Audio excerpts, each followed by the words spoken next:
How do you create the life of your dreams?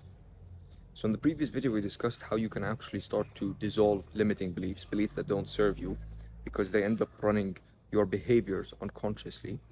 And the idea is once you start to do this, and now that you're more objective, you're going to start to notice certain consistent actions that you take, consistent themes in your life, things that you deem valuable. And these are part of your value system. And the idea is the more that you're seeing clearly, the more likely that the things that are attracting you or magnetizing you are for you, part of your most aligned path. Now remember, there are multiple paths you can take, but there are ones that are more aligned than others, ones that are more authentic to you, and that's going to be based on your intuitive feel towards things, your passions. So when you start to have a better idea of what that looks like, this is where we want to start to bring it into your reality. You want to shift into that timeline. So that's what we're going to learn how to do now. And I'm going to teach you a few techniques to make sure that you're doing it in the most efficient way possible, because just like most things, there's a fine line where the balance sits. You don't want to overdo it and you don't want to do too little of it, right? So let's get into it. Now, it's important to realize that in the same way that we understood that there's a trinity when it comes to beliefs. So you come into this world initially, you start to deal with polarity, right? You experience one side of things, and because you're going on to the extreme, a lot of times some people swing all the way back to the other extreme, thinking, no, this must be the right way, because you experience suffering, right? Because you're out of balance. And then eventually they discover that the answer lies somewhere in the middle. The balance, the harmony is somewhere in the middle, which is where you accept both. That's what we talked about last video. So you end up discovering that you go from polarity to or duality into a trinity. Two sides to figure out there are three sides. So there are also three things that I think you need to understand when it comes to reality creation, manifestation, identity shifting. These are all the same words for the same concept, okay? And it's going to be that usually you're going to have people that start by simply thinking about the future they want to live in, right? So that's one side of things, using their mind or their brain more so with intention. And then they realize that actually doesn't work. And then maybe they start to feel what it feels like to have the thing, right? And now you're swinging to the other side once again. And eventually what ends up happening is you figure out that the balance lies somewhere in between, where you want to be merging both a clear intention and an elevated emotion together. And in the center, or the trinity, you want to bring in aligned action from that state. So I've talked about this before, but you want to think of it as a radio receiver. And, or here's a better example. Imagine that you use your intention, your thoughts, to identify which of the paths you want. You're almost like selecting which of the channels on the television that you want to watch. And when you bring in the emotion into it, your heart, your intention, this is the equivalent of like reeling that timeline in and pulling it in to this one, shifting yourself into it, moving into it slowly. So it's the equivalent of just selecting the channel eventually, right? You need to do both. You need to think about which one you want, and then you finally choose it, right? So the combination of both is how this works. Somebody once said that you want to design your life in such a way where your body follows your mind and your mind follows your spirit. So in a way, this is also telling you that you have this trinity between all three of these, where we're using this intention to dictate how we should feel, right? So then the body's following the mind. And all of this, the intention that we're trying to use, what we're trying to pick, the timeline we want to shift into, we're trying to do it after we've dissolved certain beliefs that might mislead us to thinking what we want is actually what we want, versus wanting something because we're running away from something else or seeking something else, right? Operating from the amygdala, from a distorted view. So the idea is that when you start to dissolve these beliefs, just like we talked about, you're more likely to access your true essence, your spirit, which is your authenticity, right? That's what we always say. And that's going to guide you more so towards what you actually want, what your purpose is. So a few things I like to do when I'm trying to shift into a specific timeline, a specific reality, and bring it into fruition. I like to do this first thing in the morning after I wake up. and just before I go to bed, because the idea here is already your brainwaves are going to be closer to theta because you just woke up or getting close to sleeping. And in that state, the idea is there's less noise. You can think of it that way. So when you're trying to put out a signal with your intention, it's going to be a clearer signal. Or if you want to go back to the television example, it's almost like you have a newer TV. You know how with the old TVs you had to play around with the antenna and keep hitting it and bumping it around just to try and get that clear signal and tune into it. So that's what we want to avoid. This is when your thoughts are racing. Maybe you're more in beta brainwave, and that's when it's very active and we're thinking and we're operating day to day. So you want to slow down your brainwaves. That's why people meditate. So personally, I like to meditate, but you start to notice that when you've done it enough times, maybe with guided meditations that play certain frequencies, binaural beats that are going to slow down your brain waves, you start to notice eventually you can actually get into that same state no matter where you are.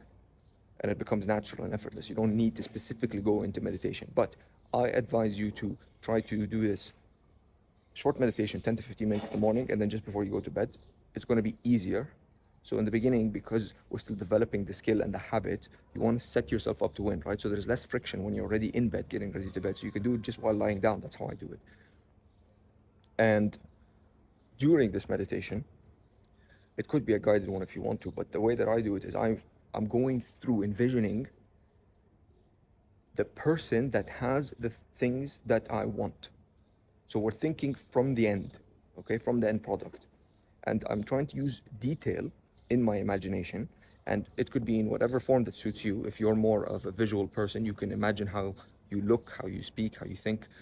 But the idea is we want to imagine detail, because from that detail, we're going to get emotion, okay? Because we don't want it just to be a mental, intellectual exercise. We want to also bring in the heart, right? You want both heart and brain coherence together.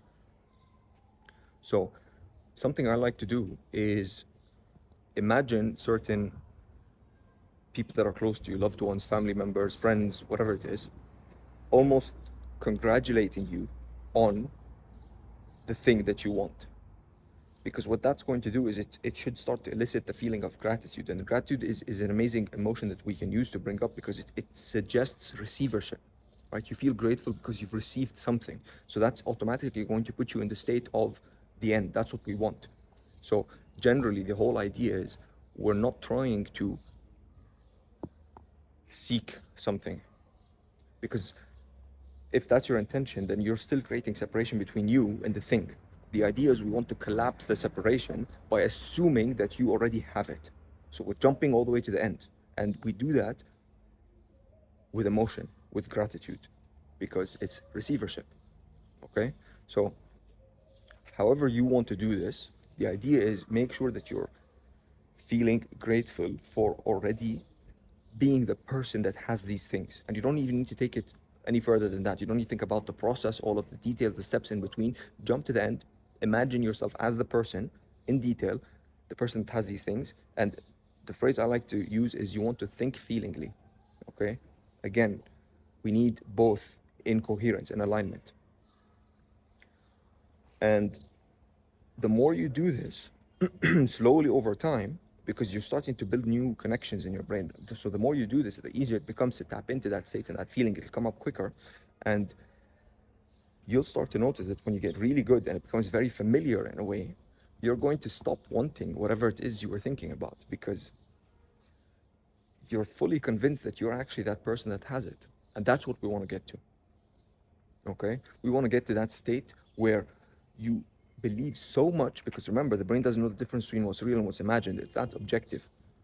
They've done a Harvard study that showed that two groups, a group that actually played the piano and another group that thought about playing the piano, and they activated the same pathways in the brain. So just by thinking about something, just by thinking that you're the person that has the thing, you've already built connections and convinced and told your brain that you are that person, that you already have those things. Your brain is fully convinced. And then that brain, the body will then follow the mind in that case.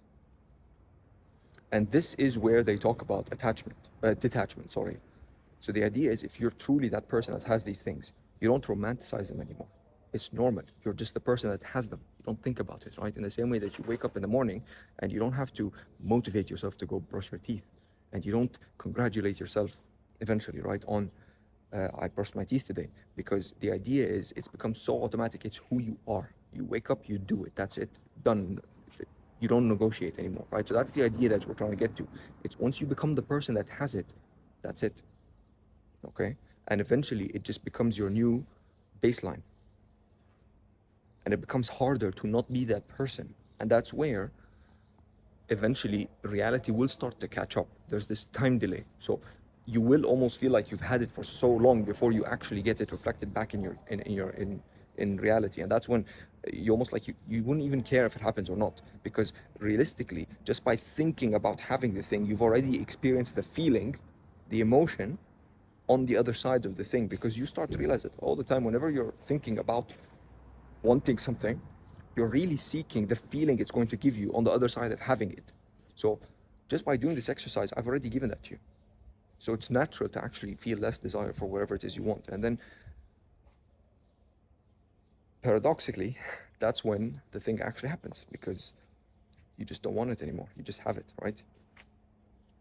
So this is why there's this fine line between wanting something and not, because really the exercise isn't continuing to be in a state of wanting.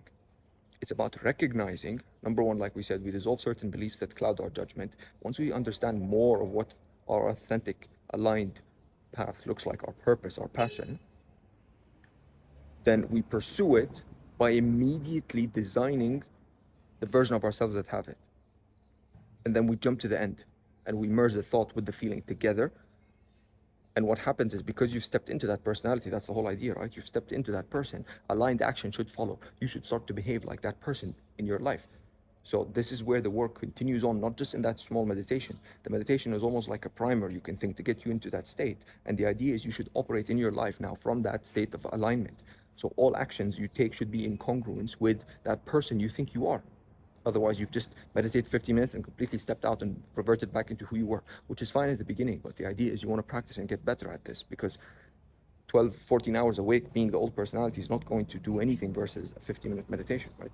So a quick tune in the morning and then night, quick meditation, and maybe throughout the day, you can even start to have a few seconds where you just tune back into it, right?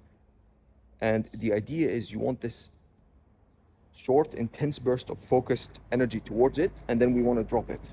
And from there, it's behaving as if you're that person throughout the day. That's the way that I personally do it. And it's a good merge between setting out the intention, continuing to almost like pull that reality in, versus caring too much about it and almost starting to look for it and constantly questioning, is it here yet? Am I that person? Okay. So there needs to be a definitive purpose behind it, and there needs to be a knowing. Once you do this and you start to behave, you cannot question whether or not you're the person. And yes, this comes with time, just like anything, it's practice. But the idea is you want to build up to that point where there's a knowing, is that no matter what, this is on the way in terms of reality reflecting back to me, because I am this person that has these things. And you need to be convinced. And the only way you do it and you build confidence is through repetition and doing it over and over again. And trust me, once you've done it once, then that's the evidence you need. Now it goes from just philosophy and just something you think about and understand intellectually from videos like this, to becoming a belief because you've done it yourself. And now nobody can take that away from you. And the game becomes funner, because now you start to ask yourself, what else can I create? What else can I bring into my reality? What else do I want? What do I want really? The question becomes, if anything is on the table, nothing is off limits, what do you want to do? What do you want to create?